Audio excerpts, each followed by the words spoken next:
अभी सब्सक्राइब करें हमारे YouTube चैनल ईश्वर टीवी को और देखिए वीडियोस सबसे पहले।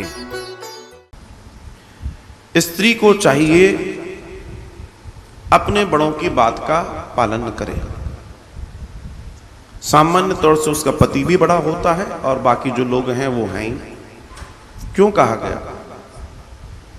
आज के समय में, बाहर के समय में, दोनों समय की अगर मैं बात करूं तो स्त्री का जो जीवन है वो एक अलग तरीके का जीवन है। ये तो लोगों ने अपने नंबर बनाने के लिए और आजकल के लोकतंत्र में अपनी राजनीति को उचकाने के लिए और सीटें लेने के लिए कह दिया कि स्त्री और पुरुष तो दोनों बराबर हैं। ऐसा कोई भेद वाली बात नहीं है, झूठ बोलते हैं। स्त्री और पुरुष कभी बराबर हो ही नहीं सकते। दिन और रात बराबर हो सकते हैं क्या? दिन दिन है, रात रात है, जल जल है, दूध दूध है, चाय चाय है। बोला साहब मुझे जल पीना है, दूध पी ले। अरे भाई जल पीना है, अरे ठीक है पानी जैसे ही तो है, पी ले। सफेद ही तो दिख रहा है, होगा क्या? हो सकता है क्या? नहीं हो सकता। अगर ऐसा ही होता तो भगवान तो फिर एक ही शरीर बना देते, मिक्स वाला। फिर तो सब अर्धनारीश्वर घूम रहे होते। पर ऐसा तो नहीं है। सृष्टि ऐसे तो चलेगी नहीं। स्त्री स्त्री है, स्त्री का अपना कर्म और धर्म है। पुरुष पुरुष है, पुरुष का अपना कर्म और धर्म है। लेकिन स्त्री को चाहिए, अगर उसे श्रेष्ठ पुरुष प्राप्त हुआ है जो उसके भले की बात उसे कह रहा है, जो कि उसके अनुसार उसको गलत लग रही है, क्योंकि आजकल क्या है, गलती लगती है, सही बात है।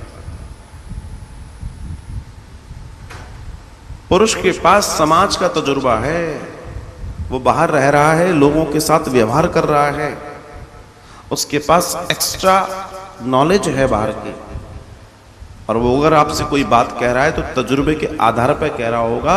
आप इस बात को समझें और जानें। स्त्री के पास घर चलाने का तजुर्बा है, उसकी रसोई का तजुर्बा है। पुरुष अगर उसमें हस्तक्षेप कर रहे हैं तो ये भी गलत है। दोनों चीजें समझें।